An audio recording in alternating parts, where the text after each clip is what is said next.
د تراو سره په اسلام کې څه حیثیت شته دی نه؟ دا پیغمبر علیه الصلاه والسلام د تهجد قیام الليل او قیام رمضان ورته وایي چې په نورو ورځو کې به پیغمبر علیه السلام تهجد کم کول او روژه کې چونکې دغه عبادت مقضیات وي نو هلته زیات کول دا د پیغمبر علیه السلام د تهجد لمونځ دی. که څوک 2 رکعته کوي، که څوک 4 رکعته کوي، که څوک 6 رکعته کوي، که څوک 7 رکعته کوي. بسم الله الرحمن الرحیم. السلام علیکم ورحمۃ اللہ وبرکاتہ. محترم یاد ولرئ چې د تراویح او د تهجد په مابین کې د ځمکې او د اسمان فرق دی، ځکه چې د رسول الله مبارک صلی الله علیه وسلم په زمانه کې چې کله میاشت ونه لیدلی شو نو بیا هغوی د تراویح د نه کولو او د روژې نه نیولو اراده وکړله. که چېرته دغه تراویح او دغه تهجد دا یو د میاشت نه لیدو په وجه باندې دیو دغه تراویح یعنی دغه تهجد چې خلک ورته یو وی د دې نه کولو اراده ولې وکړله؟ معلومیږي دا چې د رمضان سره خاص چې کوم دی دا تراویح دی، تهجد د رمضان سره خاص نه دی. لکه څنګه چې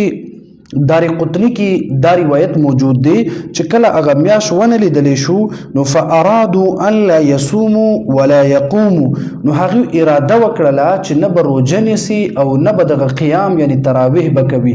نو په دې وخت کې یو بانډچي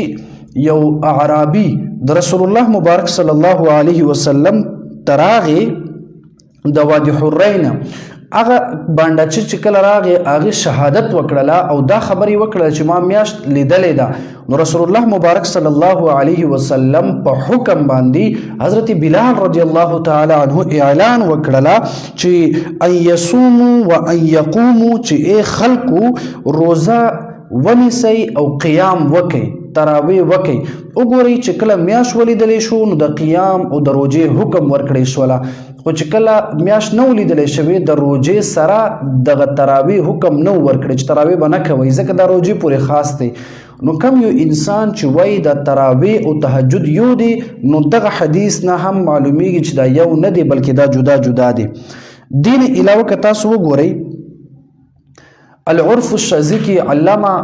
شاه انور شاه کشمیر رحمه الله فرمایي چې د رسول الله صلی الله علیه وسلم په زمانه کې د تراویح په وخت کې او د تهجد په وخت کې او دغه شان دي د تراویح په کیفیت کې او د تهجد په دغه کیفیت کې هم فرق و. لکه څنګه چې علامه شاه انور شاه کشمیر رحمه الله فرمایي التراویح تكون بالجماعه في المسجد بخلاف التهجد، چې هر چې دغه تراویح دا په مسجد کې با جماعت ادا کېدله او خلاف د تهجد چې هغه په مسجد کې با جماعت نه ادا کېدله. او دغه شان دي وان الشروع في التراويح يكون في اول الليل وفي التهجد في اخر الليل، هم دغه شان دي تراویح د شپې په اول حصہ کې کېدله او دغه کم تهجد چې دی دا به د شپې اخرنی حصہ کې کېدله. دین هم معلومیږي دا چې د تراویح او په تهجد کې ډیر زیات فرق دی. یو د شپې په اول سر کې کېږي تراویح او دوم چې کوم دی د شپې اخرنی حصہ کې کېږي چې هغې ته تهجد ویل کېږي. دین علاوه د تهجد او د تراویح په مابین کې بل فرق دا دی چې د تراویح چې کوم دی دا پس له ماسخوتن له لمونځ نه فوراً کېږي او هر چې دغه تهجد دی دا د خوب نه پاسېدو نه پس دغه تهجد کولی کېږي. لکه دې خبره باندې که تاسو وګورئ تفسیر ابن عباس رضی الله عنه صفحه نمبر 181 کې هغې لیکلې ده والتهجد بعد النوم، دا تهجد چې کوم ده کنه دا د خوب نه پس وي او هر چې تراویح وي هغه د خوب نه مخکې او د ماسخوتن لمونځ نه پس وي. دین علاوه بل یو فرق هم د تهجد او د بعضی خلک وایي چې د تهجد او تراویح یو دی خو بس دې ته قیام اللیل ویل کېږي. دا تراویح قیام اللیل دا اصل کې د دې خلکو غټه غلطي ده او مغالطه کوي دي. اصل کې یو تهجد دی او بل تراویح ده. یو تهجد دی د دې دویم نوم چې کوم ده دا قیام اللیل دی، صحیح ده. یو قیام اللیل دی دا هم دقه تهجد دی او بل چې کوم ده یو تراویح دی او د تراویح دویم نوم چې کوم دی هغه قیام اللیل نه ده بلکې هغه قیام الرمضان ده. نو دې باره کې هم چې انسان سوچ وکي، غور وکي، فکر وکي نو انسان پوهیږي چې په قیام اللیل چې کوم ده دا تهجد دی او قیام الرمضان چې کوم ده دا تراویح ده. دی باندې هم فرق معلومیږي. دین علاوه که یو انسان دا وایي چې زه امام بخاري صاحب نه منم، مسلم شریف نه منم، ابن ماجه، ترمذی، بیهقی، دغه شان دا ټول احادیث ذخیرو کتابونه زه نه منم، نو بیا خو هغه نیم دین نه مني. که مونږ نن مونځ کوو، مونږ زکات ورکوو، روژه نیسو، د دې تفصیلات د قرآن نه هټ کر مونږ په احادیث د رسول الله صلی الله علیه وسلم کې مونږ ته معلومیږي. او دغه احادیث د رسول الله مبارک صلی الله علیه وسلم هم دغه امام بخاری رحمه الله، هم دغه شان دی امام مسلم، امام ترمذی، ابو داود، نسائی، دی ټولو مشرانو دغه احادیث مونږ ته رسولې ده. نو چې کله په نور اعمالو کې، په نورو مسائلو کې مونږ د امام بخاری رحمه الله خبره منو، د ترمذی، د ابن ماجه، ابن حبان، بیهقی، د دې ټولو خبرې په نور دین په باب کې مونږ منو، د تراویح په باب کې هم دا په مونږ باندې منل لازمی او ضروری ده. که چرته مونږ سوچ وکړو چې آیا د امام بخاری رحمه الله، د ترمذی، د ابن ماجه، د مسلم شریف او د امام مسلم رحمه الله نه دا ثابت دی چې دغه تراویح ځان له شیز دی او تهجد ځان له شیز دی؟ ها، دا بالکل ثابت دی. لکه مثال په تور باندې تاسو بخاری شریف وګورئ، په صحیح بخاری شریف کې به تاسو ته یو باب ملاویږي، باب فضل قیام اللیل. دا د تهجد په باره کې دی او دا په بخاری شریف کې جلد نمبر 1 او په صفحه نمبر 151 کې ذکر دی. او که چرته باب د تراویح تاسو ګورئ، نو هغې دپاره امام بخاری رحم الله ځان له یو باب منعقد کړی دا چې باب فضل من قام رمضان، جلد نمبر 1 او په صفحه نمبر 269 صفحه نمبر 269 کې دا ذکر کړی دا. دین علاوه که تاسو امام مسلم رحمه الله کتاب صحیح مسلم وګورئ، هغلته هم د تهجد دپاره ذکر کېږي، یو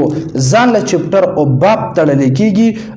باب صلات اللیل، دا په جلد نمبر 1 کې دا او په صفحه نمبر 253 کې دا ذکر ده. او که بل طرف ته تاسو د تراویح په باره کې وګورئ، نو هلته داسې ذکر شوی دا باب الترغیب فی قیام رمضان وهو التراویح. دغلته لفظ د تراویح امام مسلم رحم الله برسریام ذکر کړی دا.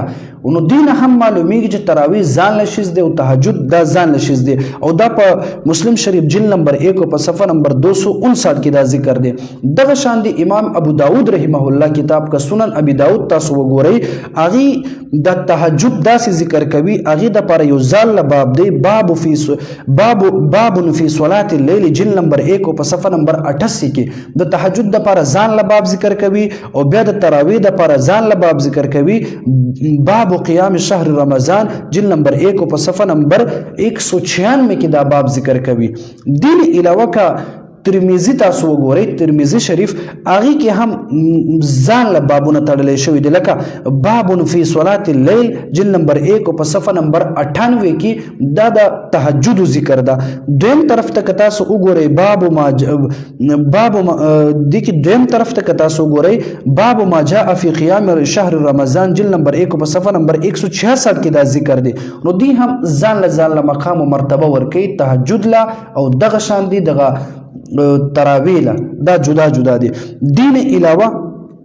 کچرته سننی نسائی تاسو وګورئ، الته هم تهجد ځان لدی او تراویح ځان لدی. لکه کتاب قیام اللیل دا ذکر دی په باره د تهجد کې جلد نمبر 1 او په صفحه نمبر 237 کې. او بل طرف ته د تراویح په باره کې لیکل شوی دا یو باب منعقد شوی دا چې الته دا رقم لیکل شوی دا چې ثواب من قام رمضان وصوامه جلد نمبر 1 او په صفحه نمبر 307 کې ذکر ده. اوس دا دومره لوی مشران، دومره د احادیثو امامان دیو په دې نه پوهېدله چې دا تراویح ځان له شیز دی او تهجد ځان له شیز دی. معلومیږي دا چې دا ټول مشران پوهېدل، خو نن سبا چې کوم کوجابودي دغه مفتیان او دغه شان دی دا بې علمه منکر حدیث کومه ډله ده، هغوی نه پوهېږي په دې خبره باندې. اگر که پوهېږي هم خو هغوی د احادیثو نه انکار کوي. دین علاوه سنن ابن ماجه که هغه تاسو وګورئ، هغه ذکر کوي د تهجد دغه باب په داسې چې باب ما جاء فی قیام اللیل صفحه نمبر 94 کې ذکر کوي، او بیا د تراویح په باره کې ذکر کوي باب ما جاء فی قیام شهر رمضان صفحه نمبر 94 دا هم په دې ځای کې ذکر کوي، خو باب جدا هغه منعقد کړی دا. دین علاوه موطا د امام مالک رحمه الله کدا تاسو وګورئ، الته هم باب فی صلات اللیل صفحه نمبر 99 کې ځان له ذکر دی، او باب فی قیام رمضان صفحه نمبر 97 دا ځان ذکر دی. باب فی قیام رمضان صفحه نمبر 97 دا ځان نه ذکر دی. موطا امام محمد رحمه الله که تاسو وګورئ اغلته هم باب صلات الليل دا ځان نه ذکر دی په صفحه نمبر 119 باندې چې دینه مراد تهجد دی او بل طرف ته تراویح دغه کم باب چې دی باب قیام شهر رمضان صفحه نمبر 141 کې هغه ځان نه ذکر شوی دی. وس امام مالک رحمه الله امام محمد رحمه الله دومره لوی امامان چې وای په تراویح او په دغه شان دی په تراویح کې او په تهجد کې فرق ده. وس یو انسان وای چې نه دغه اته رکعات د رسول الله مبارک نه ثابت دي زنور شل رکعات تراویح نه کوم ځکه چې دا دوانه یو دي نو دا دغه انسان غټه غلطی ده ځکه چې ټول امامان تاسو وګورئ هغه وای چې دا تراویح ځان لدی او تهجد دا ځان لدی. دین علاوه که تاسو وګورئ مشکات شریف کتاب هغه کې هم باب صلات الليل جلد نمبر 1 په صفحه نمبر 105 کې ځان ذکر کیږي په بار د تهجد کې او بل طرف ته باب قیام شهر رمضان جلد نمبر 1 صفحه نمبر 114 کې دا ځان ذکر کیږي په بار د تراویح کې. نو امامي دغه صاحب د مشکات شریف دی هم تهجد او د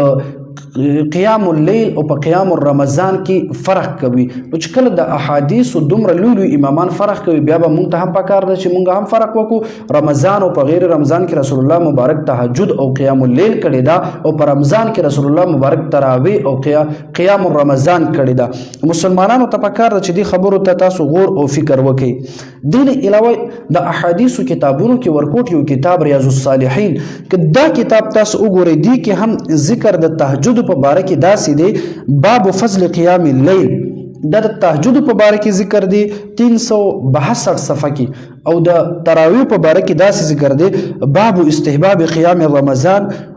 او دغه شان وهو التراویح دغه شان دي دلته لفظ د تراویح هم ذکر کړی دا چې د قیام رمضان څه شی دی وهو التراویح دا تراویح دی دا په صفحه نمبر 376 کې دا ذکر د ریاض الصالحین په دغه کتاب کې. دا خو چې باید هر یو انسان دا کتاب وګوري او په خپل دي سوچ او فکر وکړي چې په رمضان کې شل رکعات تراویح دي او په رمضان او په غیر رمضان کې د رسول الله مبارک صلی الله علیه وسلم عادت مبارک داو چې اته رکعات به رسول الله مبارک قیام اللیل یعنی تهجد به کوله. دین علاوه که تاسو وګورئ صحیح ابن حبان فصل فی قیام اللیل جلد نمبر 5 صفحه نمبر 112 کې هغه ذکر کړی د تراویح نه بلکې تهجد او بل طرف ته که تاسو وګورئ صحیح ابن حبان چې کوم دا هغه د تراویح ځان له ذکر کړی دا فصل فی التراویح د ځان له ذکر کړی دا جلد نمبر 5 او په صفحه نمبر 107 باندې. هم دغه شانتی که تاسو وګورئ سنن کبرا امام بیهقی رحمه الله